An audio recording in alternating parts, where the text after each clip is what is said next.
फुल खबर हेरेर बस्नुहुने सम्पूर्ण दर्शकबिन्दहरूलाई नमस्कार। दर्शकबिन्दहरू, आज हामीहरू जनताको व्यथा कार्यक्रम मार्फत राप्ती गाउँपालिका 9 देवीकोटमा आइपुगेका छौँ। दर्शकबिन्दहरू, आखिर यहाँको मानिसहरूको लागि यहाँ बस्नको लागि के कतिको अप्ठ्यारो छ तपाईँहरूले हाइलाइट हेरेर थाहा पाइसक्नु भएको होला। यहाँ जानको लागि एउटा राम्रो एम्बुलेन्सको पनि व्यवस्था छैन। यदि यहाँको मानिसहरू बिरामी भयो भनेपछि कहाँ लाने, के गर्ने, कसो गर्ने त्यसको पनि व्यवस्था छैन। र यहाँ धेरै किसिमको एकदम राप्ती गाउँपालिकामा स्थित भए तापनि यहाँनिर चाहिँ विकासको राम्रो पहुँच नभएको कारण हामीहरू यहाँ रिपोर्टिङ गर्न आइसकेका छौँ।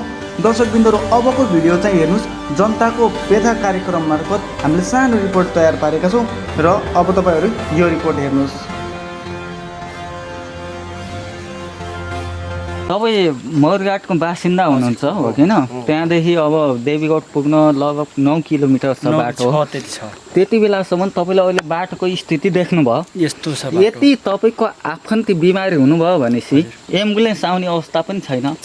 यो बारेमा तपाईँलाई भन्नु के छ? मोटरसाइकल त सिङ्गल मोटरसाइकल आउन नि एम्बुलेन्स कहाँ आउँछ? अनि तपाईँलाई कोहीसँग गुनासो छैन? यसमा त बसाउँदै बजेट आइरहेछ। बजेट आइरहेको अवस्थामा पनि तपाईँको यो बाटो सुधार नहुनु भनेको दुःखको कुरा हो नि त। धेरै दुःख नि। अनि यो बाटो हुनुपर्ने हो। आफ्नो मनमा लागेको खास के हुन पर्यो त्यो भनिदिनु न। यो त बाटो त हामीले अब क्लियर गर्न पर्ने हो कि कोही दुःख बिमारी हुँदाखेरि अब एम्बुलेन्स चाहिँ आउन मतलब आवाजात गरोस्। त्यसैले खनाको बाटो त्यसको लागि हो। अब पानी आएर बर्खामा यस्तो गोल्या छ सबै।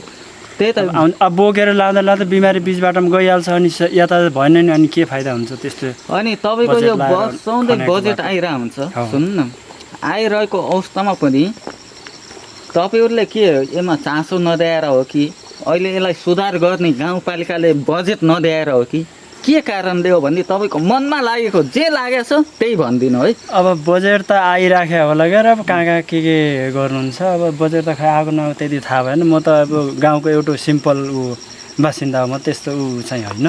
त्यही त बासिन्दा भए पनि आफू बिमारी हुँदाखेरि राप्ती गाउँपालिका भनेको एउटा सुगम गाउँपालिका भनेर चिनिन्छ। त्यो गाउँपालिकामा पनि यस्तो दुर्गम छ भनेर दर्शकबिनहरूलाई थाहै छैन। त्यो अवस्थामा पनि तपाईँहरूले यति भोगिरहनु भएको छ। यति बाई चान्स भगवान् नहोस् त्यस्तो आफ्नो आफन्ती बिमारी भयो भनेपछि तपाईँले एम्बुलेन्ससम्म ल्याउन सक्ने अवस्था छैन। यसमा तपाईँको अलिकति त केही न केही जनप्रतिनिधि आफूले भोट हालेर जिताएकालाई केही भन्ने मन त हुन्छ नि त।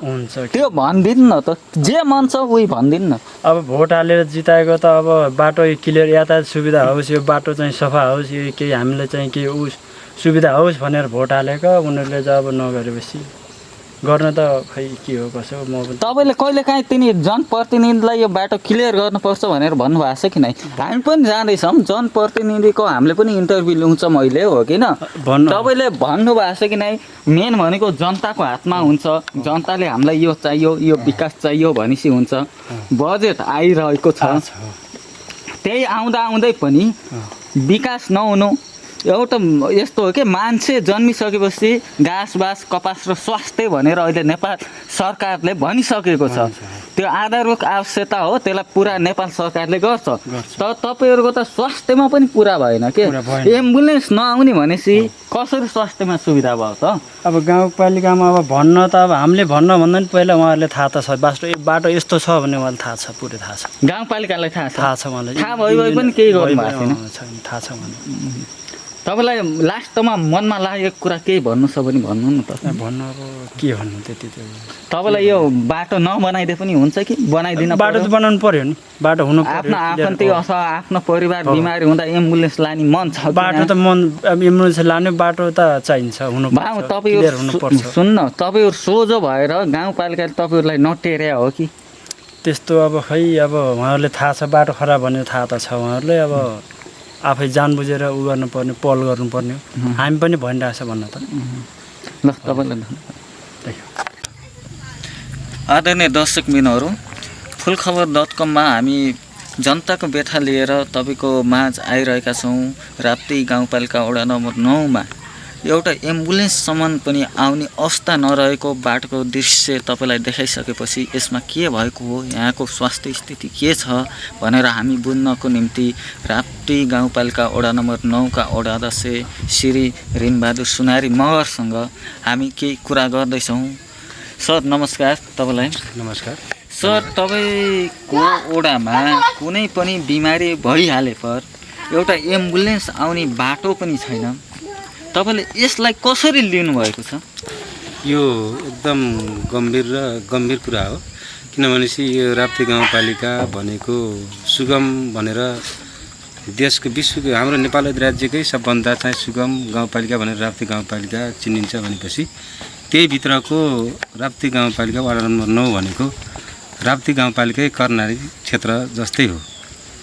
अनि यसलाई चाहिँ सरस्वती हेर्दाखेरि सबै चाहिँ 9 राप्ती गाउँपालिकामा 9वटा वडा छन्, त्यसमध्येमा 8वटा वडा सुगममा छ भनेपछि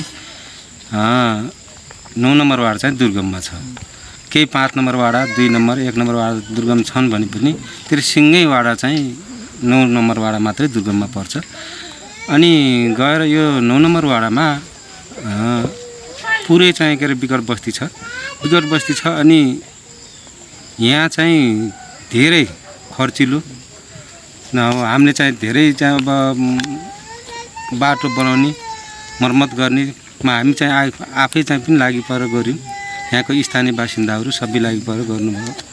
अनि गएर यहाँ चाहिँ सबभन्दा ठुलो समस्या भनेको बजेट, जति पनि बजेट चाहिँ ल्यायो भने पनि अब चाहिँ हिउँदसम्म गाडी घोडा चल्ने, बर्खा लाग्ने बिग्रिने समस्या। सुन्नु न सर, तपाईँको वर्षमा बजेट आउँछ हो किन?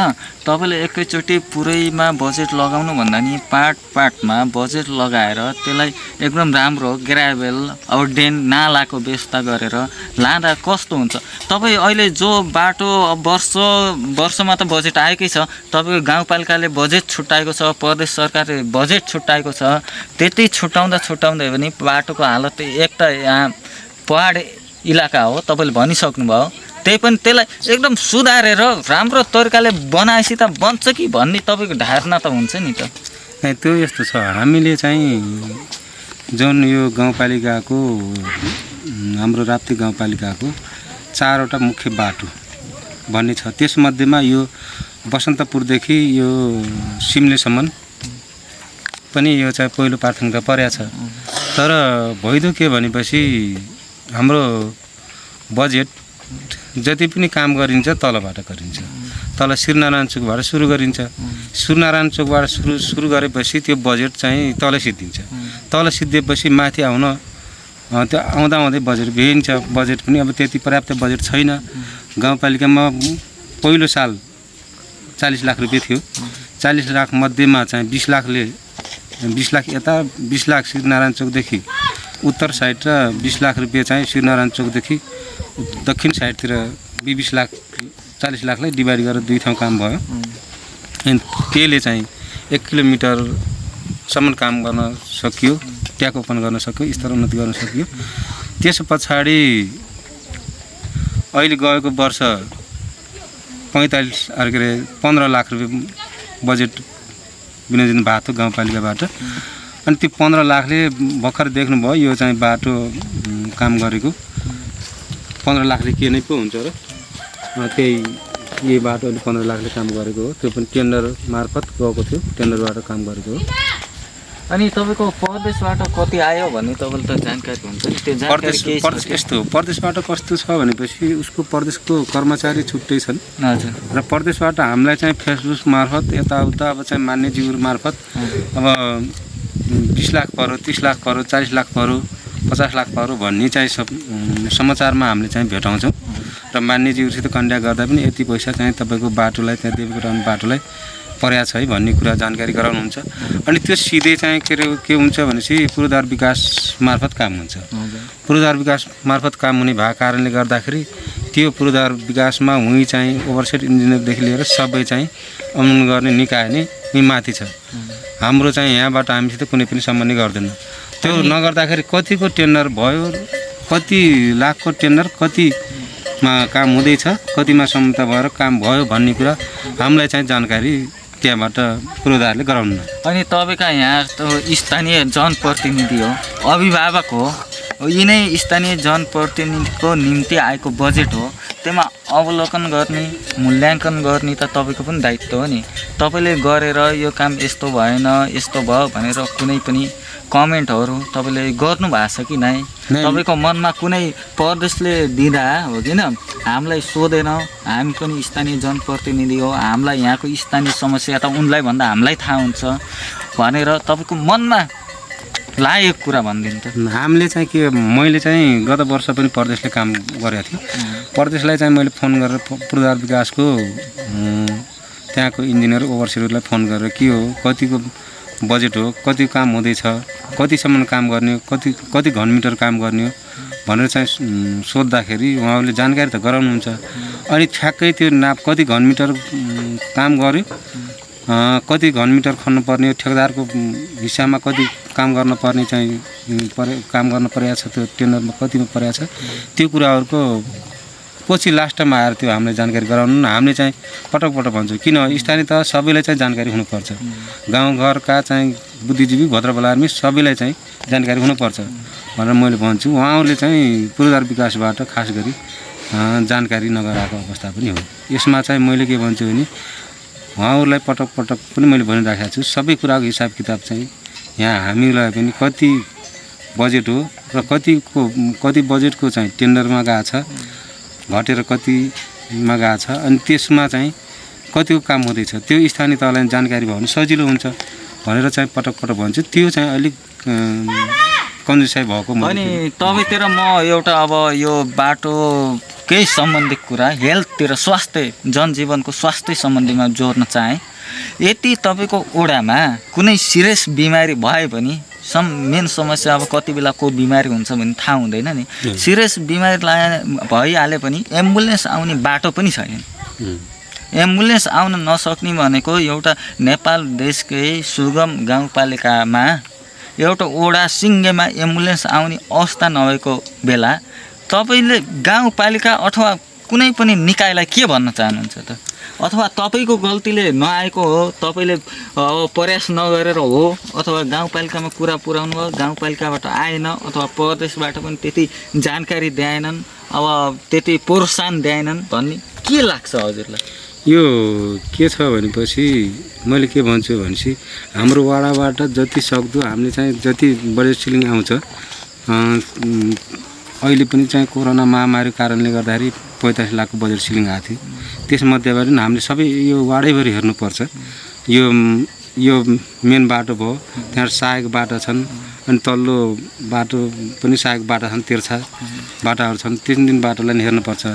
अनि त्यसै गरी हामीले त सोरसार पार्ने दसैँ चाडपर्वलाई मध्यनजर गरेर अनि बाटोसाटो मर्मतको लागि चाहिँ हामीले बर्खामा मान्छेहरू राख्ने, बनाउने, आफै पनि गर्ने कुरा त छुट्टै छ।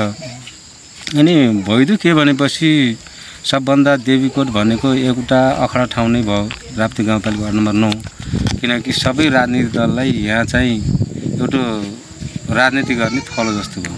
यो 9 नम्बर वाडामा भाषण गर्ने बेला 9 नम्बर वाडालाई सबैले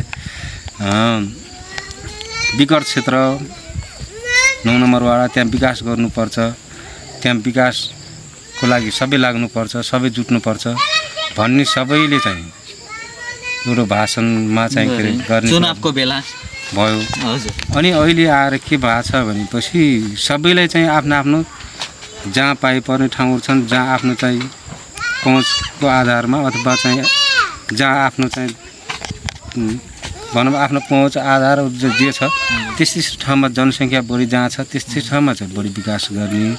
अनि यो पहाडी क्षेत्र, दुर्गम क्षेत्र भनेको ठिकै छ, भौगोलिक हिसाबले प्राकृतिक पारेको हो, के गर्नुहुन्छ दुःख नमान्छु भनेर चाहिँ पनि अब पन्छाउने काम भएछ। अनि गाउँपालिकामै तपाईँलाई त्यस्तरी पन्छाउने काम भइरहेछ? त्यसो अब गाउँपालिका मात्रै नभएर मैले चाहिँ भन्ने बेला अब चाहिँ गाउँपालिका मात्रै होइन कि अब चाहिँ सबै निकायमा त्यस्तो भएको छ। अब अहिले गाउँपालिकालाई मात्रै के दोष दियो होइन, गाउँपालिकाले पनि अब सबै चाहिँ बजेट हालेर पनि गर्न सक्ने अवस्था त होइन। तर त्यही पनि केही हकमा त्यहाँ पनि 9 नम्बरमा केही बस्ती बसिया छ, त्यहाँ पनि जनताहरू छ। जनताहरूलाई चाहिँ के अरे भोलि बिहान दुःख बिमारी हुँदाखेरि एम्बुलेन्स चढेर आउने ठाउँहरू छैन, त्यो त्यहाँसम्म गराइदिनु पर्छ भन्ने चाहिँ सबैको ध्यान चाहिँ नगा। तपाईँलाई म एउटा सोध्न चाहेँ, तपाईँ कुनै ओडावासी, तपाईँ त अभिभावक भएपछि बुवा मम्मी बराबर हो ओडावासीको, हो कि नि? कुनै तपाईँको ओडावासी बिमारी भयो, सिरियस भयो, एउटा कुरा सिरियस भयो, उनलाई लान एम्बुलेन्स भएन, एम्बुलेन्स भएपछि अलि चाँडै गइन्छ, यहाँबाट बोकेर लाँदा त तपाईँको 3-4 घन्टा लाग्छ। अब बोक्ने मान्छे चाहियो एउटा, हो किन? अर्को त्यहाँको जनताहरूको जागरण हुँदैन, एक्लै घरको मान्छेले मात्र बोक्नु त सक्दैन नि। यति लाँदा त्यस्तो नहोस्, हो किन? लाँदा बाटोमा कुनै दुर्घटना हुँदा कतिको चिन्ता लाग्छ। त्यो त चाहिँ अब त्यस्तो घटना अहिलेसम्म भए पनि छैन, तर त्यस्तो त नहोस्। मैले के गर्छु भने यहाँ बिमारी भइसकेपछि मैले यहाँ मात्र नभएर बङ्गालाचुली पनि नजिकको छिमेकी गाउँपालिका वडाहरू छ, मैले चाहिँ के अरे प्रायः बिमारी भेटेँ भनेपछि ज्वरो आउने, टाउको दुख्ने र बाइकमा बस्ने जस्तो अवस्था छ भनेपछि म आफै चाहिँ के अरे सिसानेसम्म लगेर एम्बुलेन्स चल्ने ठाउँसम्म लगेर आफ्नो हाम्रै चाहिँ कार्यालयको गाडीमा बाइक छ एउटा, त्यहीमा हामीले चाहिँ कति बिमारी चाहिँ ओसार पसार हामीले गर्छौँ, गरे पनि छौँ। सेवा सुविधा हामीले चाहिँ एम्बुलेन्सकै सर हामीले सेवा सुविधा दिएका छौँ। हामीले चाहिँ के अरे हामीले बङ्गालाचुलीको भनेको छैनौँ, हामीले राप्ती 5 को भनेको छैनौँ। आवश्यक परे जहाँको मानवताको हिसाबले मानव व्यवहार गर्नुपर्छ भन्ने हिसाबले हामीले चाहिँ सहयोग गर्छौँ। यदि यहाँको स्थानीयवासीहरू बिमारी भए अथवा धेरै हिँड्नै नसक्ने अवस्था आए पनि तपाईँ आफ्नै बाइकमा पनि लगेर पुर्याइदिन सक्नुहुन्छ। कार्यालयको बाइकमा आफ्नै भन्नाले जो ओडाको बाइक हुन्छ नि त्यसमा पुर्याउन सक्नुहुन्छ। अनि तर त्यति बेला पनि त यो बाटोमा त बिमारी मान्छे त अब एक्लै पछाडि बस्नु त सक्दैन। 3-3 जना लाँदा त तपाईँलाई पनि त गाह्रो हुँदो हो के बाउ, अब 3 जना केही हुने हो कि अब लान पनि परिहाल्यो, कुनै पनि मानवता हिसाबले, हो किन? लान पर्यो, केही होला भन्ने। तर 3-3 जना लिएर जाने बेला बाइकमा तपाईँलाई सबलाई गाह्रो हुन्छ नि। बाटोको हालत अब तपाईँलाई थाहै छ यस्तो छ, कहीँ अब सिङ्गल जान त गाह्रो भइरहेछ भनेपछि त्यति बेला त तपाईँलाई गाह्रै हुँदो। बाइकमा बस्न नसक्नलाई फेरि हामीले के गर्छौँ भनेपछि अब झोलङ्गा बनाएर के गर्ने, अब चाहिँ बाटो देख्नु भएको छ, झोलङ्गा बनाएर 10-8 जना हामी इसरो मिश्र यहीँका जुटेर बोकेर हामीले चाहिँ गाडी जहाँसम्म एम्बुलेन्स आउँछ त्यहाँसम्म बोकेर पनि हामीले पुऱ्याउँछौँ। त्यसरी काम चलाइएको छ। अब अहिलेसम्म चाहिँ यहाँ हामीले पटक कुरा गरिरहेछौँ, प्रदेशमा पनि कुरा गरिरहेका छौँ, अन्त पनि अब चाहिँ जो हामीले चाहिँ भनसुन गर्ने ठाउँमा भनेका छौँ। तर अहिलेसम्म यहाँ चाहिँ एउटा के भइरहेछ भने चाहिँ एउटा बच्चालाई चाहिँ बिमारी भइसकेपछि बाफ लाउने ठाउँ पनि छैन। त्यस्तो अवस्था पनि छ। महिलाहरू डेलिभरी हुने बेला चाहिँ त्यो डेलिभरी गराउन नसक्ने अवस्था छ यहाँ। त्यो चाहिँ दुईटा कुरा चाहिँ एकदम चाहिँ समस्या छ। मान्छेहरू यहाँ चाहिँ घाँसपात जाँदाखेरि एउटा रुखा र लोटेर सामुन्ने चोट घाउ लाग्यो भने टाँका मार्ने अवस्था छैन। मैले पटक यो कुरा चाहिँ गाउँपालिकामा जनाइरहेको छु, तर त्यो भएको छैन। अब हाम्रो वडाले मात्र गर्न सक्ने स्थिति छैन। गाउँपालिकालाई अरूलाई भन्दाखेरि हारगुहार गर्दाखेरि खासै अब त्यसरी चाहिँ चासो नदिए अवस्था पनि छ। होइन कि यस्तो हो, म अब त्यसलाई माइन्ड नगर्नु होला, मैले कसैको विरोध पनि गर्दैन, कुनै राजनीतिक दलको कसैलाई आफन्त भनेर आफेस पनि लगाउँदैन कि तपाईँहरू जो अहिले स्थिति राप्ती गाउँपालिकाको हेर्न सक्नुहुन्छ नि, नेकपा धेरै भएको 28-24 को स्थिति छ नि त, त्यही कारणले गर्दा तपाईँहरूको आवाज नसुनेको हो कि कस्तो हो? म यो अलिकति बुझ्नै सकिरहेको छैन कि। हुन दुर्गम स्थान हो, तपाईँको एउटा कुनै चोटपटक लागेर एउटा टाँका लाउने ठाउँ छैन, एउटा इमर्जेन्सी सामान कुनै हामीले हेल्थ अहिले क्लिनिकमा गएर आइपुग्यौँ, हेऱ्यौँ सबै, कुनै एउटा इमर्जेन्सीमा कुनै इन्जेक्सन अथवा कुनै मेडिकल औषधि नै उपलब्ध छैन भनेपछि यो के भएको? आखिर तपाईँले हेर्न सक्नुहुन्छ तलतिर जानुभयो भनेपछि अब जो वडा नम्बर 7 भए, 5 भए, 6 भए, हो किन, 1 भए, त्यसमा विकासको रफ्तार धेरै भए जस्तो मानिन्छ। आखिर 9 नम्बरलाई मात्र के पहिला यो हाँसीपुरबाट छुटेर आयो भनेर अपेक्षा गरे हो कि के हो? म यो बुझ्नै सकिरहेको छैन। यसको बारेमा अलिकति विस्तार गरिदिनुहुन्छ कि? यो कुरा तपाईँले बुझ्नु जस्तो लाग्छ मलाई। मैले के भन्छु भनेपछि यो अहिले पनि मैले भनिहालेँ। अब जहाँ जनसङ्ख्याको जनघनत्व छ, जहाँ बाटो, मैले पटक हाम्रो साथीहरूलाई पनि मैले कुरा राख्ने गर्छु। दाङ देउखुरीको कुरा गर्ने नि देउखुरीको कुरा गर्ने नि देउखुरी अरू वालामा सबै समयसम्म छ बाटो। तराई नआखिरी तराई भइसकेपछि सबै सम्म छ। सम्ममा अलिकति खाल्टा खुल्टी देखेपछि ल है त्यहाँ खाल्टा पुर्नु पर्छ, यस्तो चाहिँ खाल्टो छ, हिँड्नै धौ भयो, हिलोले छ्यापो, खाल्टा खुल्टी भयो भन्ने कुरा राख्नुहुन्छ साथीहरूले। तर हाम्रो यहाँ 9 नम्बरमा हेर्दाखेरि पहिरै गएको छ बाटो, पहिरै गएको छ। पहिरै जाँदा पनि मैले भन्छु होइन बाटो हिँड्ने छैन, पहिरो गएको छ, खाल्टा खुल्टी छ, अवस्था गम्भीर छ। दैनिकी खाद्यान्न सामान ओसार पसार गर्न पनि गाह्रो भयो भनेर कुराकानी गर्दाखेरि अब उहाँहरू कहिले यतापट्टि नआएर हो कि अथवा चाहिँ ध्यान नपुगेर हो, उहाँहरूको त्यति त्यो कुरा चाहिँ सुनाइहुन्न। किनभनेपछि तराईमा धेरै जनघनत्व, धेरै चाहिँ मान्छे छन्, धेरै सुखमा बसेका मान्छे छन्, त्योहरू दुःख गर्न चाहन्न। हामी धेरै दुःख गरे मान्छे, धेरै पाहाडमा बसे खाल्टा खुल्टीमा हिँडे त्यही पचाउँछन् भनेर हो कि होइन? यस्तो हो, नेपाल सरकारले नै घाँस बाँस कपास अब संसार सिँचाइ यातायातको सुविधा हुनपर्छ, यो आवश्यक पूर्वाधार हो, यो आवश्यकता हो भनेर हो किन वर्गीकरण गरिसकेपछि गाउँपालिकाले पनि यहाँको जनतालाई कमसेकम बिमार हुँदा एम्बुलेन्स आउने एउटा यो धार्मिक स्थल पनि त हो के अरे देवीकोट भनिसकेपछि पर्यटक भित्राउने गाउँपालिकाको एउटा इन्कम बढाउने ठाउँ पनि त हो। त्यसमा ध्यान नदिए हो कि म के भयो म केही बुझ्नै सकिनँ कि तपाईँले भन्नुभयो जनघनत्वको हिसाबले बजेट दिन्छ भनेर। आखिर त्यहाँको जनता त अहिले बिमारी हुँदा एम्बुलेन्स घर अगाडि आँगनमै पुग्छ नि, तर यहाँको जनतालाई त आउँदैन नि। त्यस लागि तपाईँले प्रेसर अथवा प्रोसेस गर्न नसके हो कि साँच्चै त्यो जनधनको हिसाबले मात्रै बजेट दिन्छ भन्ने जस्तो तपाईँलाई लागेको? यस्तो छ कि अब यो त्यो भन्दा पनि मैले त के बुझ्छु भनेपछि अहिले पनि मैले तपाईँलाई भनिहालेँ जस्तो पहिला चाहिँ मान्छेलाई राजनीतिक माहौल बनाउनु पर्यो अथवा चाहिँ राजनीतिक एउटा चाहिँ हिसाब किताब कुराकानी गर्नु पर्यो भनेपछि मान्छेले देवीकोट विकट क्षेत्रमा विकास गर्नुपर्छ भन्ने मान्छे चाहिँ सारा चाहिँ कुनै पार्टीबाट नजन्मेको मैले देख्दिनँ। अब 9 नम्बरमा चाहिँ विद्युत छैन, बाटो छैन, खानेपानीको व्यवस्था छैन, स्वास्थ्य शिक्षाको चाहिँ व्यवस्था छैन भन्ने कुरा सबैको मुखमा आउँछ। जब चाहिँ के बजेट विनियोजन हुने बेला भयो, बजेट विनियोजन गर्ने बेला सबैको समस्या देखिन्छ। तराईतिरको तराईको समस्या, पाहाडको समस्या कले अब जति हो चाहिँ वाडाको बजेट सिलिङ 40-50 लाख जति आउँछ भागभण्डामा त्यसले जे गर्ने त्यसले मात्रै गर्न सक्ने स्थिति छैन।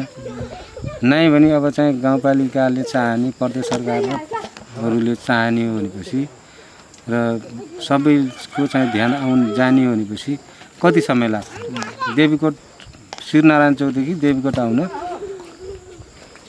8 किलोमिटर, 8 किलोमिटरलाई राम्रोसँग गराबिल गरेपछि पिछै चाहिए होइन, गराबिल गरेपछि एम्बुलेन्स त आइहाल्थ्यो, नालासाला बनाएपछि आइहाल्थ्यो। हामी वडाबाट 2-4 लाख रुपियाँ छुट्याएर बाटो सोर्न ठिकै हुन्छ। त्यो भाव हुनाले गर्दाखेरि मैले के भन्छु भनेपछि अघि पछि सबैलाई चाहिँ दुर्गम क्षेत्रमा चाहिँ विकास गर्नुपर्छ। दुर्गम क्षेत्रबाट विकासको चाहिँ एउटा चाहिँ सुरुवात पाहाड दुर्गम क्षेत्रबाट गर्नुपर्छ भन्ने सबैको मानसिकतामा छ। तर बजेट जब चाहिँ विनियोजन गर्ने बेला र बजेट बाँडफाँड जति बेला हुन्छ नि त्यति बेला सबै चाहिँ अब आफ्नो वाडालाई आफूलाई चाहिए हुन्छ। अनि त्यो के अरे उनकै चाहिँ अब आसपासमा चाहिए हुनाले यहाँ चाहिँ बढी चाहिँ अब बजेट आउँदैन। तपाईँले भन्न खोजेको यहाँ सबैको राजनीति गर्ने स्थल भन्यो, थैलो भन्यो हो किन? तर जो तपाईँ अभिभावक भएर तपाईँले अहिले जति भोग्नु भएको छ नि, अब उनीहरूले यहाँ अहिलेलाई बजेट दिम त्यहाँ माथि भनेर त्यति सोच्दैनन्। वडामा छुट्टाम भन्ने मात्रै हुन्छ। तपाईँ त अभिभावक भएर आफ्नो वडामा यस्तो छ भन्ने समस्या थाहा हुन्छ। तर चुनाव आउने बेला जो पहिला चुनाव आएको थियो नि त्यति बेला यो दिन्छु ऊ दिन्छु भनेर भने, तर अहिले चाहिँ देवीकोट भनेपछि अपेक्षा गरेको जस्तो हजुरलाई अनुभूति भएको? पहिलाको चुनावको कुरा त नगरौँ, चुनावमा त जसले जे बोले पनि बोल्यो, तर अहिलेको सन्दर्भमा हो कि अहिलेको कुरा गरिरहेको छु। जति निर्वाचित भएर आउनु भएको छ नि, पहुँचमा जहाँ सबै साथीहरू, पहुँचका साथीहरूको कुरा गरिरहेको छु मैले, निर्वाचित साथीहरूको कुरा गरिरहेको छु मैले। निर्वाचित साथीहरूलाई मैले भन्न खोजेँ, सबभन्दा नि अब सबैले चाहिँ यताउता कुनै पनि कार्यक्रममा जाँदाखेरि, कार्यक्रममा बोल्दाखेरि 9 नम्बर वाडा जस्तै राप्ती गाउँपालिका वार्ड नम्बर 5 को करङकोट भयो, थौरकोट भयो, के अरे 2 नम्बर वाडाको स्यानी घोष, 1 नम्बर वाडाको भयासोती, 9 नम्बर वाडाको सिङ्गै वाडा छ। यिनीमा चाहिँ अब सबैले चाहिँ त्यहाँ गर्नुपर्छ है, त्यहाँ विद्युत छैन, खानेपानी छैन, स्वास्थ्य छैन, शिक्षा राम्रोसँग प्राप्त गर्न सकेको छैन, एउटा माविसम्म सञ्चालन गर्नुपर्छ भन्ने दिमागमा सबैको छ। र कुनै कार्यक्रममा पनि सबै चाहिँ हाम्रो चाहिँ मान्यज्यूहरू बोल्ने पनि गर्नुहुन्छ, कार्यपालिकाको सदस्यहरू सबै चाहिँ बोल्ने पनि गर्नुहुन्छ। तर जब बजेट चाहिँ विनियोजन गर्ने बेला हुन्छ त्यति बेला चाहिँ भ्याइ नभ्याइ हुन्छ, आफूलाई चाहिँ आफ्नो फार्ममा कति पार्ने भन्नेतिर ध्यान हुन्छ। यो विकट क्षेत्रमा चाहिँ विकास गर्नुपर्छ भन्ने सबै साथीहरूले भुल्ने चाहिँ यो बानी छ। आदरणीय दर्शकबिनहरू, आजलाई हामी यति नै भन्न चाहन्छौँ। अर्को एपिसोड ल्याएर तपाईँ देवीकोट अथवा राप्ती गाउँपालिका वडा नम्बर 9 को अरू जनताको बेठा ल्याएर हामी उपस्थित हुने बाचा गर्दै हामी बिदा हुन चाहन्छौँ। हवस् त सर, नमस्कार।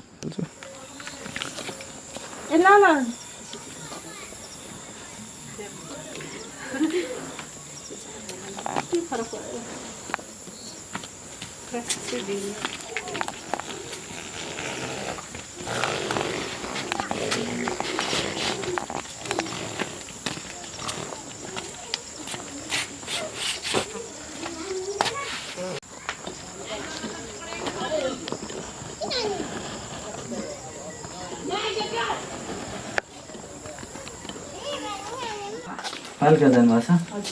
अनि त्यहाँ सेकेन्ड कार्यकारी को हुनुहुन्छ? हजुर कुन गर्नु? हजुरको सुन रेखा पुनमल। हामी यस्तो एउटा कार्यक्रम छ हाम्रो जनताको व्यथा भन्ने, त्यो जनताको व्यथाको कार्यक्रमको निम्ति हामीले आज हेल्थमा राप्ती गाउँपालिका वडा नम्बर 9 मा के भइरहेछ भनेर हामी यहाँ अवलोकन तथा स्थलगत रिपोर्टको निम्ति आएका हौँ। तपाईँ यो कोभिड-19 लागिसक्यो नि, त्यसपछि यहाँको बिमारीहरूको हालखबर के छ? के बिमारीहरू आउनुहुन्छ यहाँको स्थानीय बासिन्दाहरू? अहिले चाहिँ म आएको पनि धेरै भएको छैन, म भर्खर 15 आएको यहाँ। हजुर, 15 गतेदेखि नै आएको। अहिले चाहिँ हालै चाहिँ त्यस्तो केही नै, यस्तो सामान्य ज्वरोहरू, टाउको दुखेको, रुगाहरू लागेको, जस्तो झाडा पखाला यस्तो मात्रै आउनुहुन्छ, अरू त्यस्तो आउनुहुन्न। अनि कतिजना स्टाफ हुनुहुन्छ? हामी यहाँ 3 जना छौँ। 3 जना हुनुहुन्छ। अनि दिनमा कतिजना पेसेन्टहरू आउनुहुन्छ त? दिनमा धेरैमा 10-15 जना। 15 जना हुनुहुन्छ। धेरैमा 15 जना मध्ये तपाईँको त्यसमा सबभन्दा बढी बिरामी भएर आउने चाहिँ कुन? जस्तो कसैले नर्मल फिभर हुन्छ, भाइरल फिभर हुन्छ, स्टमक पेन, अब हेडेक, यसमध्ये सबभन्दा धेरै बिरामी चाहिँ यो ठाउँबाट एकदम धेरै मात्रामा बिरामी तपाईँ जुन 15 गतेदेखि आयो भन्नुभएको छ, त्यो 15 गतेदेखि तपाईँ अहिलेसम्म कस्तो खालको बिरामीहरू आएको भेट्नुहुन्छ? एकदम अब सिरियस केसहरू त कति छ हामीले भर्खरै बाटो हेरेर आयो, एम्बुलेन्स लगेर लिने पनि यहाँ त्यो सुविधा छ जस्तो मलाई अवश्य पनि लागेन। त्यही पनि हामीहरूले चाहिँ यति बुझ्न खोजेको कि जुन यो लकडाउन भइसकेपछि यहाँनिर अब मान्छे आवत गर्ने एकदमै गाह्रो भइरहेछ होइन। हामीलाई पनि आउन गाह्रो थियो, अब यहाँबाट तल जानु पनि हामीलाई एकदम गाह्रो छ, किनभने एक त बाटो राम्रो छैन, त्यसमाथि चाहिँ अब यो सरकारले चारैतिर यताउता हिँड्न अलि निषेध नै गरेको छ। यो बिचमा चाहिँ अब यहाँ चाहिँ कस्तो खालको बिरामी आउँछन् भन्नाले कुन समस्या बढी भएको बिरामीहरू? धेरै चाहिँ ज्वरो आएको आउँछ, नर्मल फिभरहरू भएको। अनि त्यो फिभरको लागि चाहिँ तपाईँहरूले के कस्तो व्यवस्था गर्नुभएको छ? टेस्टिङको अथवा केही छ कि? नर्मल मेडिसिनहरू, प्यारासिटामोलहरू? प्यारासिटामोल नर्मल नै छ, टेस्टिङ केही छैन। त्यो प्यारासिटामोल मात्रै दिनुहुन्छ, अरू केही पनि दिनुहुन्न? हजुर, केही नै छैन यहाँ। यहाँ ज्वरो जस्तो भाइरल जस्तो कुनै ज्वरो आयो भने तपाईँहरूले दिने भनेको प्यारासिटामोल मात्रै हो? हजुर, प्यारासिटामोल। अरू कुनै यहाँ औषधिको अब गाउँपालिका स्वास्थ्य केन्द्रले औषधि नै यहाँनिर हामीले धेरै देखेका छौँ होइन। त्यसमध्ये अब हामी अब यो मेडिकल फिल्डको चिकित्सा त होइन, तर के दबाई के कामको लागि दिन्छ त्यो यहाँहरूलाई नै थाहा होला। तर यहाँहरूको भनाइअनुसार चाहिँ ज्वरो आयो भने चाहिँ प्यारासिटामोल बाहेक अरू चाहिँ छैन हामीसँग। तपाईँले यो समस्या गाउँपालिकालाई सुनाउनु भएको छ कि नै? गाउँपालिकालाई अहिले त अब औषधिहरू आउने भनेको गाउँपालिका मार्फत नै हो होइन, स्वास्थ्य शाखा मार्फत नै हो। तपाईँहरूले समस्या सुनाएर औषधि नआएको हो कि तपाईँहरूलाई होइन त्यहाँ माथि त्यही प्यारासिटामोल त्यही ज्वरो आएपछि पुग्छ भनेको हो? यस्तो अब हेल्पस लेभलमा 25 थरीको औषध मात्रै अब सप्लाई गर्छ के त। अब त्यसमध्ये अब ज्वरो आयो टाउको दुख्यो भने त्यही प्यारासिटामोल कि त ब्रोफिन नै हो यहाँ युज गर्ने। अनि त्यही कारणले अब त्यही नै औषधि अब हेल्पस तल पनि त्यही नै चलाउँछ अनि यहाँ पनि त्यही। अनि तपाईँ त्यो 35 आइटम जो फ्लूहरू छ नि त्यो आइटम औषध तपाईँहरूसँग छ? 35 थरीको छ। सबै 35 आइटम नै हामीसँग उपलब्ध छ। कुनै कुनै अब अहिले चाहिँ भइया होला भनौँ न। अनि अब लिन त्यही पालिकै जस्तो तपाईँहरूलाई यहाँ जुन 35 आइटमको औषधिहरू दिएको छ त्यसमध्ये अब सबैको त तपाईँहरूलाई पनि अब त्यति ज्ञान नहोला, तर जुन तपाईँहरूले दैनिक जीवनमा अब डेली युजमा अलिक बढी नै युज हुने खालको मेडिसिनहरू चाहिँ सबभन्दा धेरै मेडिसिनहरू चाहिँ यहाँ चाँडै सकिने र उपलब्ध चाँडै नहुने मेडिसिनहरू चाहिँ के छ तपाईँको? यहाँ चाहिँ सबभन्दा चाँडै त्यही प्यारासिटामोल हो, हजुर, त्यसपछि ब्रोफिन हो, त्यसपछि अब रेनिटिडिनहरू, हजुर, अनि त्यसपछि एमोक्सीहरू, हजुर। सबभन्दा धेरै त्यही नै हो। यहाँनिर म फेरि एउटा कुरा जोड्न चाहेँ है, जुन तपाईँहरूको 35 आइटम मेडिसिनमा पनि अब 35 को 35 नै कट्छ, जुन तपाईँहरूले अब भनेअनुसार 35 को 35 नै मेडिसिन जान्छ जस्तो पनि लागेन मलाई कुरा सुन्दा है। जस्तो तपाईँहरूले तलबाट सरकारबाट तल जुन गाउँपालिकाबाट मेडिसिन आउँदा जुन तपाईँहरूलाई काम छ त्यो मेडिसिन बाहेक जुन 35 आइटममा नभएको मेडिसिनलाई चाहिँ अलिकति कम गरेर धेरै चाहिने प्यारासिटामोल भन्नुभयो, बुफ्रिन भन्नुभयो, यसलाई चाहिँ अलिक बेसी मगाउँदा कस्तो होला त्यो जुन किन डेली युज हो? अहिले त हामीसँग प्यारासिटामोल छ, हजुर छ। अनि बुफ्रिन हामीले जुन जुन बढी खर्च हुन्छ नि त्यो चाहिँ हामीले मगाएर राखेका हुन्छौँ। धेरै खर्च हुने औषधिहरू नै राखेका हुन्छौँ। अनि तपाईँहरूसँग कुनै पनि सिरियस केसहरू यहाँ पहिला प्राथमिक उपचारको निम्ति आउँदैन? नै आउँदैन। यो भर्खर खुलेको 2 वर्ष भयो। हजुर। अब यहाँ भनेको सामान्य मात्रै हो हेर्ने, त्यही ज्वरो आएको अलिक बढी सिरियस केही केसहरू भने हामीले रिपोर्ट गर्दै गर्दै। होइन तल त गर्नुभयो, प्राथमिक उपचारको निम्ति आउँछ नि, सिरियस केस भइहाल्यो अनि प्राथमिक उपचारको निम्ति त पहिला अब स्वास्थ्य क्लिनिकमै आउनु पर्यो। त्यो आउँदै आउँदैनन् जनताहरू? जनता अहिलेसम्म त मैले यहाँ आएदेखि चाहिँ मैले देखेको छैन। अहिलेसम्म त यो सामान्य भएको नै आएको। अनि के तपाईँहरूलाई विश्वास नगरेर त्यो पहिला प्राथमिक उपचारको निम्ति नआएको हो कि भाउ यहाँ उपचार धेरै हुँदैन भनेर जनतालाई अब कन्फ्युज भएर हो कि? यहाँ त्यस्तो हेर्दैन हामी, अब कोही सिधै तल पनि झर्न सक्छन्, नत्र चाहिँ यहाँ चाहिँ अनि इन केस हामीसँग इमर्जेन्सी केस आयो भने हजुर हामीसँग चाहिँ के उपलब्ध छ? हामी इमर्जेन्सीमा चाहिँ के गर्न सक्छौँ? इमर्जेन्सीमा आइबी ओपनहरू गर्नुहुन्छ, यहाँ भेन्डोपनर फ्लुइडहरू चलाउने गर्नुहुन्छ। अब यहाँ फ्लुइडहरू चलाउनुहुन्छ होला। अब अरू त इमर्जेन्सी त्यस्तो खै छैन होला जस्तो लाग्छ मलाई चाहिँ। अनि यो स्वास्थ्य शाखाले एउटा तपाईँहरू त अब आउनुभयो हो कि न, यहाँ तपाईँहरूको जो समस्या हुन्छ नि तपाईँहरूले सुनाउनुहुन्छ नि त्यो कतिको उता सम्बोधन गर्दछ पालिकाले? पालिकाले खै सरले त भन्नुहुन्छ होला, मिटिङहरू भइरहन्छ, मन्थली रिपोर्टिङहरू भइरहन्छ, गएको बेला यहाँको समस्याहरू त भन्नुहुन्छ होला। अब कतिको अब पालिकाले त्यो वर्ष त्यो भएर त थाहा भएन। म पनि भर्खर आएको त्यस्तो मलाई। तपाईँ यहाँ काम गर्न आएदेखि अहिलेसम्म अब यो कुरा चाहिँ अलिकति चेन्ज भइदियो हुन्थ्यो, यहाँको मान्छेले यो कुरामा चाहिँ त्यति धेरै सिरियस हुँदैन भन्ने खालको कुरा जुन तपाईँको मनमा पनि त लाग्न सक्छ। अब तपाईँहरू त बर्थिङ सेन्टर अलि हजुर लागू गरिदिएको भए यहाँको जनताले होम डेलिभरी हुन्न थियो होला जस्तो लाग्छ मलाई।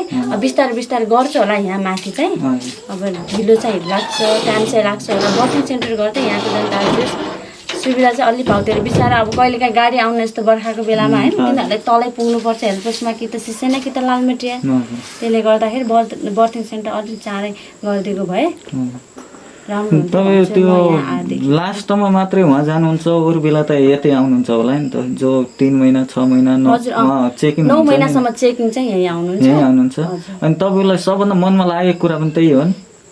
डेलिभरीको लागि अलि सुविधा भइदिएको भए यहाँको जस्तो तपाईँ 3जना स्टाफ हुनुहुन्छ भन्नुभयो होइन, त्यहाँको चाहिँ पोस्ट पनि छुट्टै होला। जस्तो 1जना डक्टर हुनुभयो, 1जना स्टाफ नर्स हुनुहुन्छ होला, अनि यो गरेर 3जनाको पोस्ट चाहिँ के छ भनिदिनु न, खुलाइदिनु न। 1जना भाइबा हुनुहुन्छ, अनि 1जना अनामी, 1जना कार्डलेस हेल्पर हुन्छ।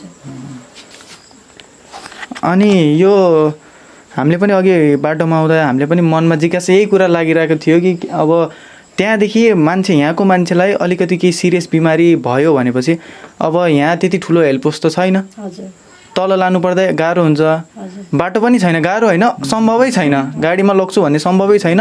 र डेलिभरी केसमा यहाँदेखि बोकेर त्यहाँसम्म लान्छु भन्ने मान्छेले त्यो आँट पनि गर्न सक्दैन क्या, किनभने डेलिभरी केस भनेको एकदम सिरियस केस हुन्छ, त्यो तपाईँहरूलाई पनि थाहा छ होइन। तर म डेलिभरीलाई मात्रै जोड्न चाहेन, धेरै कुराहरू मान्छे सिरियस हुन्छ, कहिलेकाहीँ अब भिडबाट लड्न सक्छ, किनभने यो पहाडी एरिया हो नि, भिडबाट लड्न सक्छ। अब यहाँ तपाईँको कुरा सुनेअनुसार यहाँ त्यति धेरै इमर्जेन्सी सेवाहरू पनि त्यति धेरै एभाइलेबल छैन। अब त्यसको लागि चाहिँ अब हजुरलाई पनि केही लाग्छ होला नि, यहाँ चाहिँ ल सानो भए पनि कमसेकम पालिकाले अलिकति यो कुरा चाहिँ राखिदिए हामीलाई पनि सजिलो हुन्थ्यो र गाउँको हामीलाई भन्दा त गाउँको मान्छेलाई सजिलो हुन्थ्यो होला भन्ने फिल हुन्छ नि तपाईँलाई, के मनमा लागि हुन्छ यो भन्दा चाहिँ यो गर्दा ठिक हुन्छ होला भनेर, त्यो चाहिँ मनमा खोलिदिनु न, तपाईँको मनमा के लागेको छ, यहाँ चाहिँ के चेन्जेस हुनुपर्ने खालको छ? यहाँ चाहिँ त्यही एउटा बर्थिङ सेन्टर भइदिएको भए राम्रो हुन्थ्यो जस्तो लाग्छ। अनि एउटा चाहिँ अब इमर्जेन्सीको लागि अलि धेरै त नै, अब जस्तो चाहिने हुन्छ इमर्जेन्सी ड्रग्सहरू हुन्छ होइन, अब बिरामीहरू आउँदाखेरि चाहिने, अब जस्तो आउँछन् सिरियस भएर अलि यहाँ म्यानेज गर्न सकेर बल्ल रिफर गर्न सकौँ जस्तो भइदियो, अलि त्यस्तै इमर्जेन्सी ड्रग्सहरू एभाइलेबल गरिदिएको भए अझै राम्रो हुन्थ्यो होला। अनि पूर्वाधार विकास सम्बन्धी पनि के हुन्छ नि हेल्थसँग, जस्तो तपाईँले अब त रिफर त गर्नुहुन्छ, बाटै राम्रो छैन, एम्बुलेन्स आउन सक्दैन भनेपछि कसरी रिफर गर्नुहुन्छ, त्यो पनि गाह्रो हुन्छ नि त। त्यो पूर्वाधार विकासमा पनि यो विकास भइदिए हुन्थ्यो भन्ने मनमा हुन्छ नि, त्यो पनि भनिदिनु न। अब यहाँ त एक त बाटो पहिल्यैदेखि होला यस्तो, अब यहाँ पिच त बन्दैन होला, ग्राभलसम्म गरिदिएको पनि धेरै राम्रो हुन्थ्यो जस्तो लाग्छ कि मलाई चाहिँ। हजुरको आदरणीय दर्शकबिनहरू, हामी विभिन्न जनताहरूको व्यथा बुझिसकेपछि यस राप्ती गाउँपालिका वडा नम्बर 9मा भएको ट्र्याक्टर व्यवसायीहरूको पनि व्यथा बुझ्ने हिसाबले यहाँ आइपुगेका छौँ। हामीले अहिले ट्र्याक्टर व्यवसायीको के छ व्यथा, ट्र्याक्टरै जान्छ कि जाँदैन, एम्बुलेन्सको कुरा त के हो भनेर बुझ्नको निम्ति आइपुगेका छौँ। यति बेला हामी राप्ती गाउँपालिका वडा नम्बर 9का ट्र्याक्टर व्यवसायी दिनेश ओलीसँग आइपुगेका छौँ। उहाँलाई म केही क्वेसन गर्न गरिरहेको छु। तपाईँको ट्र्याक्टर अहिलेको अवस्थामा तल यो रोडबाट तल झर्न सक्छ कि सक्दैन, माथि उक्लन सक्छ कि सक्दैन, रोडको व्यवस्था के छ भनेर जानकारी दिनुहुन हार्दिक अनुरोध गर्दछु। धन्यवाद। मेरो नाम दिनेश ओली, बसाई राप्ती गाउँपालिका वार्ड नम्बर 9 देवीकोट। त्यो बाटोको स्थिति भन्नुपर्दा एकदम दयनीय छ सर। अब ट्र्याक्टरलाई त अति गाह्रो नै छ, अब ट्र्याक्टर पनि तलमाथि गर्न अब खाली पनि सम्भव छैन, र बाइकका कुराहरू त अब त्यस्तै नै हो, अब 4-5 जना हुँदै ढ्याङ्कुल्दै अब लतार्दै घिसार्दै पिउने स्थिति छ। एकदम दयनीय छ सर बाटोको अवस्था भन्नुपर्दा अहिले। अनि यहाँको स्थानीय जनताहरूले भने एम्बुलेन्स नआएको खण्डमा हामी ट्र्याक्टरमा झलुङ्गा बनाएर भए पनि लिएर जान्छौँ भनेर भनिरहेछन्। यो अवस्थामा तपाईँ जान सक्नुहुन्छ कि सक्नुहुन्न, मलाई फ्याट भन्नु। अहिलेको अवस्थामा छैन। अब यो अवस्थामा ट्र्याक्टरमा पनि लान सकिँदैन। अब कोही बिरामी अथवा डेलिभरीको केही केस आयो भनेपछि अब 15-20 जना हुने, अब उही पुरानै पुर्खौली पाराले चाहिँ अब गाडामा चाहिँ झोलङ्गा बनायो अनि मान्छे गुहार्यो, वारवार गऱ्यो, त्यसरी नै रात बिरातमा झार्नु पर्ने समस्या छ। बाटो चाहिँ अलि दयनीय छ। तपाईँको कहीँ जान नसक्ने ठाउँमा ट्र्याक्टर जान्छ भन्छन्, हो कि भन्नु न। तर तपाईँको ट्र्याक्टर पनि यो रोडमा जो मौरघाट शिवनारायण चोकदेखि राप्ती गाउँपालिका 9 देवीकोटसम्म आउने बाटोमा ट्र्याक्टरै आउन सक्दैन भन्नुहुन्छ भनेपछि तपाईँलाई एउटा स्थानीय बासिन्दा भएको नाताले पनि तपाईँलाई के लाग्छ, यो स्वास्थ्य स्थिति के छ, कति नाजुक छ? यहाँको जनप्रतिनिधिले तपाईँलाई वास्ता नगरेर हो कि बाटो कमसेकम एउटा यो नेपाल सरकारको हो कि होइन, घाँस बाँस कपास यातायात अनिवार्य भन्ने हुन्छ नि, त्यसमा पुर्याउन नसकेको हो कि स्थानीय जनप्रतिनिधिहरूले पुर्याउन नसकेको हो कि तपाईँहरूले आवाज उठाउँदै नसुनेको हो कि तपाईँलाई कस्तो लाग्छ? अब त्यस विषयमा त अब जनप्रतिनिधिले गर्ने विषयहरू कुराहरू अब कामहरू त अब वाडामा चाहिँ अब यो राप्ती गाउँपालिकामा हाम्रो 9वटा वाडा अब चाहिँ ठुला बजेटहरू अब तराईतिरै केन्द्रित हुन्छ के अरे। अब थोरै तिना बजेट चाहिँ डाँडामा फाल्यो। अब हाम्रो यो 9 नम्बर वडा चाहिँ अलि चाहिँ भूगोलले ठुलो, बस्ती जनसङ्ख्या कम भए पनि भूगोल छिद्रिएको हुनाले अब सबैलाई चाहिँ अब आउँछ त्यही 50-60 लाख रुपियाँ वर्षमा आउने हो। अब त्यो पैसा चाहिँ 1-2 लाख चाहिँ कोही बाटोमा, कोही भवनहरू, कोही अब पुलाहरू, अब यस्तै गर्दाखेरि 1-2 लाख बाँडफाँडमा पर्ने हो, भागमा पर्ने हो गाउँटोललाई। अब त्यसले चाहिँ सम्भव हुँदैन सर, अब ठुला बजेट आउँदैन यहाँ। तपाईँलाई लास्टमा म क्वेसन सोधिरहेको छु। तपाईँलाई स्थानीय जनप्रतिनिधि, गाउँपालिका, प्रदेश सभा, माननीय प्रदेश सभा छ नि त, अनि सङ्घीय प्रतिनिधि सभा छ, तपाईँहरूले नै भोट दिएर जिताएको मान्छे हुनुहुन्छ उहाँहरूले तपाईँहरूलाई अपेक्षा गरेको जस्तो अनुभव हुन्छ कि हुँदैन, मलाई त्यो बताइदिनु न।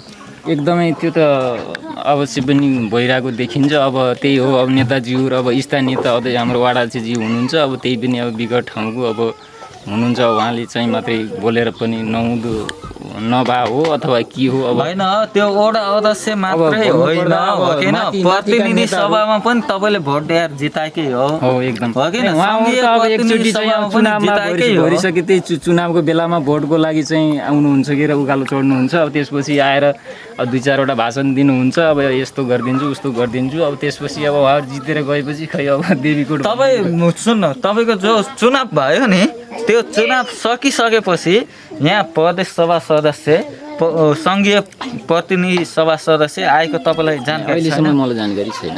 आउनु भएको छैन। एकचोटि चुनावमा चाहिँ देख्यौँ, त्यही हाम्रो इन्द्रजित सर र मेठमणि सरले देख्यौँ। त्यसपछि चाहिँ उहाँहरू पनि तपाईँले वास्तै गर्नु न, उहाँहरूले भोटको निम्ति आउनुहुन्छ चुनावको बेला, त्यहाँ पछि आजसम्म लगभग 3 वर्ष बितिसक्यो, आउनु भएको छैन। अनि तपाईँहरूलाई उनीहरूले अपेक्षा गरे जस्तो लाग्छ कि लाग्दैन? अब यो हिसाबले के लाग्यो र सर, अब दुख बिहान भयो त्यही बिरामी बहिनी उहीँ तराई नै धाउनुपर्छ। अब यो हेर्नुहोस्, अब यो बाटोको स्थिति यो छ। अब उहाँहरू चाहिँ अब महलमा बस्नुहुन्छ र के अरे रोडमा गुड्नुहुन्छ, पिच रोडमा, उहाँहरूलाई उही 4 लाइनकै 8 लाइनकै 10 लाइनकै बाटो उही तराईमै बनाउनु ठिकै छ। अब पाहाडको गति हेर्नुहोस्, अब यो गति उहाँहरू पनि स्वयं आएर देखेर जानुहुन्छ। अब आएपछि यो बाटो त आइसक्छ, चाहिँ तपाईँहरूको पिच हुन्छ, अब चाहिँ ग्राभेल हुन्छ भन्ने नाना थरी आश्वासन दिनुहुन्छ। अब उहाँहरू यहाँबाट तराई झरेपछि अब देवीकोट भन्ने कहाँ हो, उहाँहरूले अब सायद याद हुन्न होला। अन्तिममा म तपाईँलाई भन्न चाहन्छु, तपाईँले आफ्नो प्रतिनिधि सभाको सदस्य हुनुहुन्छ हो कि न? प्रदेश सभाको प्रतिनिधि सभा भन्नाले प्रदेश सभाको प्रतिनिधि हुनुहुन्छ, सङ्घीय प्रतिनिधि सभाको सदस्य हुनुहुन्छ। उहाँहरूलाई तपाईँको मनमा लागेको कुरा लास्टमा बताइदिनु न। मलाई लागेको चाहिँ हाम्रो प्रदेश अब केन्द्रतिर त अब नजाउँ, उहाँहरू मार्फत जाने होला। अब प्रदेशको हाम्रो नजिकको भएको हुनाले उहाँले चाहिँ एकचोटि चाहिँ उहाँलाई त सायद अब दाङ घोराइतिरै बुटोलतिरै बस्नुहुन्छ कि यो बाटो सायद ओहोरदोहोर पनि गर्नुहुन्छ। यसो सतीदेवीको पनि याद आउनु पर्ने हो उहाँलाई, होइन? अब यो बाटोको पनि याद आउनु पर्ने, यसो चाहिँ आएर अरू हामीलाई त्यस्तै हो, स्वास्थ्य र चाहिँ बाटोको लागि अलिकति चाहिँ केही पहल गरिदिएपछि हामी एकदम आभारी हुने थियौँ। यही नै हो। हामी स्थानीयवासीसँग पनि क्वेसन सोध्दैछौँ। अब के छ यस्तो अवस्था, अरूले भनेर मात्र भएन, स्थानीयले के भोगिरहनु भएको छ भनेर हामीले भनिरहेका छौँ। यति बेला हामीसँग एकजना स्थानीयवासी, अब दाजु भाइ जे भने पनि हुनुहुन्छ, उहाँलाई म क्वेसन गर्न चाहन्छु। तपाईँको गाउँमा बिमारी हुँदा अहिले के मार्फत तल झार्नुहुन्छ? यस्तो छ, हेर्नुहोस्, अब बाटोको स्थिति पनि देखिसक्नु भएको छ। यहाँ चाहिँ बिमारी हुँदाखेरि एकदमै अप्ठ्यारो अवस्था छ, एम्बुलेन्स आउनु सक्दैन। चाहिँ यो 3 महिना मात्र बाटो बन्यो भने 3 महिना मात्र चाहिँ एम्बुलेन्स चले पनि 3 महिना मात्र चल्छ, अरू चाहिँ 9 महिना चाहिँ यो बाटोमा चाहिँ चल्न सक्दैन।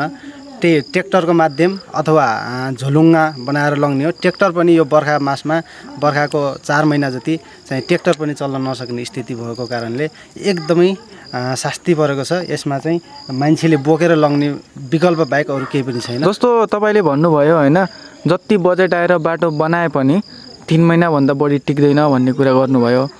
यसमा चाहिँ तपाईँलाई के लाग्छ, यो यस सम्बन्धी जुन निकायहरू छ, यो बनाउने निकायहरू छ, यिनीहरूले नै त्यो बजेट हरेक वर्ष पारेर यसलाई पार्नै पर्छ, 3 महिनाको लागि मात्र बनाएपछि मात्रै बल्ल अर्को बजेट आउँछ भन्ने तरिकाले यो त्यत्तिकै देखावटी रूपमा मात्रै बनाएको हो कि साँच्चीकै गर्छु भनेर बनाउँदै पनि यो बाटो बिग्रेको हो जस्तो तपाईँलाई के लाग्छ त्यो मनमा चाहिँ? मलाई चाहिँ के लाग्छ भनेपछि यो बाटोको लागि जुन यो ठाउँ भौगोलिक हिसाबले यो ठाउँ रहेको छ, यो ठाउँलाई पुग्ने पर्याप्त बजेट चाहिँ आएन। एकदमै गाउँपालिकामा आउने पैसा चाहिँ बजेट चाहिँ दामासाईमा बाँड्ने, प्रत्येक वडामा दामासाईको हिसाबले बाँड्ने र यो ठाउँमा पनि बाँड्दाखेरि थोरै रकम आउने, त्यही पनि थोरै रकम परेको मध्येबाट पनि पूर्ण रूपले त्यो पैसा जति परेको छ, बजेट जति परेको छ त्यो पूर्ण खर्ची हुने किसिमले चाहिँ योमा चाहिँ काम गरेको देखिएन। त्यसले गर्दाखेरि हामीले वर्षेनी यो बाटोमा चाहिँ दुःख झेलिरहनु परेको छ। चाहिँ काम गर्ने निकायले पनि राम्रोसँग गरिदिएको जस्तो हामीहरूले यो चाहिँ खासमा हामीहरूले एउटा मात्रै प्रश्न सोचे जस्तो भयो, किनभने हाम्रो दर्शकबिन्दहरू पनि हुनुहुन्छ यहाँनिर, धेरैले हेरिराख्नु भएको छ, देश विदेशबाट हेरिराख्नु भएको छ, त्यहाँहरूलाई पनि के लाग्न सक्छ भनेपछि यसले त जस स्वास्थ्य सम्बन्धी मात्रै क्वेसनहरू लियो, एम्बुलेन्स कसरी चल्ने उसले यो मात्रै सोध्यो, अरू पनि त धेरै आवश्यकताहरू छ, जस्तो खाद्यान्न, जस्तो त्यहाँदेखि यहाँसम्म ल्याउनलाई खानु पनि त पर्ला, नखाइकन त मान्छे बाँच्ने पनि कुरा हुन्न। एउटा कुरालाई मात्रै फोकस गरेको जस्तो भयो होइन। तपाईँलाई चाहिँ दैनिक जीवनमा जुन आवश्यकताहरू पर्छ, खाद्यान्न, स्वास्थ्य भयो, त्यसपछि तपाईँको शिक्षामा भयो, धेरै सेक्टरहरू छ, धेरै फिल्डहरू छ, त्यसमा चाहिँ तपाईँहरूलाई अलिकति जुन हुन्छ नि मर्का परेको समस्याहरू चाहिँ के छ?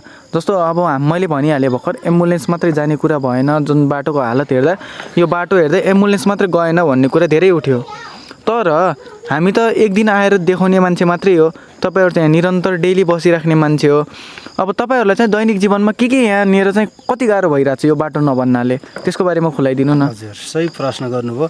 हामीलाई चाहिँ यो ठाउँमा बसिसकेपछि राज्यले जुन भनेको छ आधारभूत आवश्यकता, शिक्षा, घाँस बास कपास जस्ता कुराहरू, मलाई लाग्छ यो ठाउँमा बस्ने आम जनता, म लगायत आम जनताहरूले त्यो आधारभूत आवश्यकता कुनै पनि चाहिँ प्रयोग गर्न सही तरिकाले प्रयोग गर्न पाइएको छैन। न शिक्षादेखि लिएर स्वास्थ्य, खानेपानी, बिजुली लगायतका यावत कुराहरू कुनै पनि चिज यहाँ चाहिँ हामीले चाहिँ प्रयोग गर्न पाएका छैनौँ। त्यसबाट हामी वञ्चित छौँ। अझैसम्म बिजुली बल्न सकेको छैन, शुद्ध खानेपानीको व्यवस्था छैन। खानेपानी लिनलाई चाहिँ हामीलाई घन्टौँ टाढाबाट बोकेर लिनुपर्छ, त्यो बाटो नि वञ्चित छौँ हामी। र गुणस्तरीय शिक्षाको लागि पनि यहाँ हामी चाहिँ छैनौँ। माध्यमिक त भर्खरै अब चाहिँ हुने प्रोसेसमा छ। त्योभन्दा पहिला चाहिँ हामी चाहिँ 8 क्लाससम्म पढ्ने र चाहिँ बाहिर गएर पढ्न सक्ने, चाहिँ जान सक्ने कताकति, नत्र भने सबै त्यही 8 क्लास पढेर छोड्ने स्थिति छ। यो स्थितिबाट हामी गुज्रिरहेका छौँ। चाहिँ मलाई लाग्छ यो ठाउँमा बस्ने जनसमुदायहरू, स्थानीयहरू चाहिँ त्यो राज्यले भनेका आधारभूत आवश्यकताहरूबाट चाहिँ सबै आवश्यकता, ती आधारभूत आवश्यकताबाट चाहिँ वञ्चित हुनुभयो। जस्तो तपाईँले भन्नुभयो यहाँ बिजुली पनि आएको छैन अहिलेसम्म होइन, तपाईँ सोलरबाट नै अभियसली सोलरबाट नै अब आफ्नो गुजारा गरिराख्नु भएको छ होला। अब बिजुली नै आएको छैन भनेपछि जुन अहिले चाहिँ यो कोभिड-19को कारणले जुन लकडाउन भएको छ, यहाँ यो गाउँ पनि ठुलै छ होइन, धेरै विद्यार्थीहरू हुनुहुन्छ होला पढ्ने। नेपाल सरकारले चाहिँ पछिल्लो समय अनलाइन क्लासको सुरुवात गरेको थियो। त्यसमध्ये अब यहाँलाई बिजुली बत्ती नै आएको छैन भनेपछि नेटको सुविधा त अवश्य पनि छैन होला। र हामीहरूले पनि भोग्यो, हामी पनि यहाँ हुँदा हाम्रो मोबाइलमा नेटवर्क पनि नटिप्ने समस्या देखियो होइन। अब जुन तपाईँहरूको अब ल ठिकै छ बिजुली आएन, त्यसमा चाहिँ ल एउटा अर्कै धारणा गयो। त्यसमाथि जुन अनलाइन क्लास गर्ने भनेर जुन नेपाल सरकारले यो कोभिड-19 भएदेखि जुन सञ्चालन गरेको थियो अनलाइन क्लास भनेर, त्यसमा त यहाँहरूको विद्यार्थीहरूलाई यहाँ अब कोभिड-19 भएपछि त अभियसली उहाँहरू फर्केर घरै आउनुपर्ने हुन्छ। अनलाइन क्लासबाट पनि त वञ्चित हुनुहुन्छ उहाँहरू। एकदमै हजुर, यहाँका सम्पूर्ण विद्यार्थी भाइ बहिनीहरू चाहिँ जुन अहिलेको कोभिड-19ले गर्दाखेरि घरमै बस्नु परेको छ, बन्द भएर बस्नु परेको छ। र राज्यले पनि के भनेको थियो भने अनलाइन कक्षाबाट चाहिँ पठन पाठन अगाडि बढाउने भनेको थियो। तर यहाँ यो ठाउँको यस ठाउँको लागि चाहिँ त्यो चाहिँ उपयुक्त छैन। अनलाइन कक्षा हाम्रो चाहिँ यहाँ बिजुली बत्ती छैन, नेटको सुविधा छैन, सामान्य पनि रेडियो टेलिभिजन हेर्ने अवस्था पनि छैन भनेपछि अब अनलाइन भन्ने कुरो धेरै टाढाको कुरा हो। एउटा त्यो स्थानमा जान सक्ने स्थिति छैन यो ठाउँको लागि। त्यस कारणले गर्दा यहाँका विद्यार्थी भाइ बहिनीहरू पनि के छ भनेपछि शिक्षाबाट पनि वञ्चित हुनु परेको छ। अहिलेको स्थितिमा यो चाहिँ यहाँ यो अनलाइन शिक्षाले कुनै पनि काम गर्न सक्दैन। जस्तो तपाईँले भन्नुभयो यो ठाउँको अहिलेसम्म बिजुली बत्ती आएको छैन, राम्रो शिक्षा छैन, राम्रो बाटो छैन भनेपछि यो ठाउँ चाहिँ राम्रोसँग विकसित भएको छैन। यसमा चाहिँ तपाईँले कसलाई दोष दिन चाहनुहुन्छ? यो स्थानीय बासिन्दाहरूले पहल नगरेरै हो अथवा माथिबाट पनि बजेट आउँदा आउँदै गाउँकै मान्छेहरूले त्यसमा हिनामिना गरेर त्यो जुन आएको विकसित गर्न आएको रकमलाई चाहिँ हिनामिना गरेर विकसित हुन नदिएको अथवा हामीहरू नै पहल नगरेको, हामीहरूले पनि चासो नदिएको, तपाईँलाई चाहिँ यो कुरामा के लाग्छ? एकदम प्रष्ट रूपले खुलेर बोलिदिनुहोस् न। एउटा त यसमा जति पनि बजेटहरू परिरहेको छ त्यो चाहिँ पूर्ण रूपले अब चाहिँ जस्तो हुनुपर्थ्यो, जस्तो रूपमा खर्च हुनुपर्थ्यो त्यो बजेट चाहिँ त्यो पूर्ण रूपले खर्च भएको जस्तो लाग्दैन हाम्रो ख्यालमा चाहिँ जनताको तर्फबाट भन्नु। हजुर हजुर, एउटा त्यो पनि हो। र अर्को चाहिँ यहाँको जनताहरू चाहिँ अलिकति एउटा मैले भनिहालेँ शिक्षाको कमीले गर्दा, एउटा चाहिँ चेतनाको कमीले गर्दाखेरि त्यो स्तरसम्म पुग्ने, त्यो बजेट माग गर्ने, ल्याउने कुराहरू कहाँ गएर के गर्नुपर्छ भन्ने कुराहरूदेखि पनि अलिकति चाहिँ अज्ञानता कारणले गर्दा पनि त्यो माग्ने स्थिति र कहाँ जानुपर्ने, के गर्नुपर्ने, कराउने चाहिँ त्यो स्थितिबाट पनि अलिकति पछाडि परेको कारणले पनि बजेट चाहिँ अलिकति कम आएको हो कि जस्तो चाहिँ महसुस लागेको छ। अन्तिममा चाहिँ तपाईँ यो गाउँको जुन सरकारी कर्मचारी हुनुहुन्छ, जुन सरकारको माध्यमबाट चलिराख्नु भएको छ, त्यसलाई चाहिँ के भन्न चाहनुहुन्छ? यो ठाउँको विकासको लागि निम्ति तपाईँ चाहिँ के भन्न चाहनुहुन्छ जनप्रतिनिधिहरूलाई? उहाँहरूलाई के भन्न चाहन्छु भनेपछि तपाईँहरू चाहिँ चुनावको बेलामा, भोट माग्ने बेलामा जुन तरिकाले आउनुहुन्छ, जुन घोषणापत्र लिएर आउनुहुन्छ घर घरमा चाहिँ त्यो घोषणापत्रमा लेखिएका कुराहरूलाई चाहिँ व्यवहारमा उतार्ने कोसिस गर्नुहोस्। जे बोल्नु भएको छ त्यो पुर्याउनेतिर लाग्नुहोस् र जे पुर्याउन खोज्नु भएको छ, त्यो जुन काम गरिराख्नु भएको छ त्यसलाई चाहिँ 100% गर्ने किसिमले त्यो काम गर्नुहोस् र जति गर्नुहुन्छ त्यसलाई राम्रोसँग गर्नुभयो भने पक्कै पनि यो ठाउँको विकास हुन्छ, यो ठाउँ चाहिँ हामीले चाहिँ राम्रो बनाउन सक्छौँ भन्न म चाहन्छु। हस्, धन्यवाद आफ्नो अमूल्य समय दिएको लागि। धन्यवाद। हस्, धन्यवाद।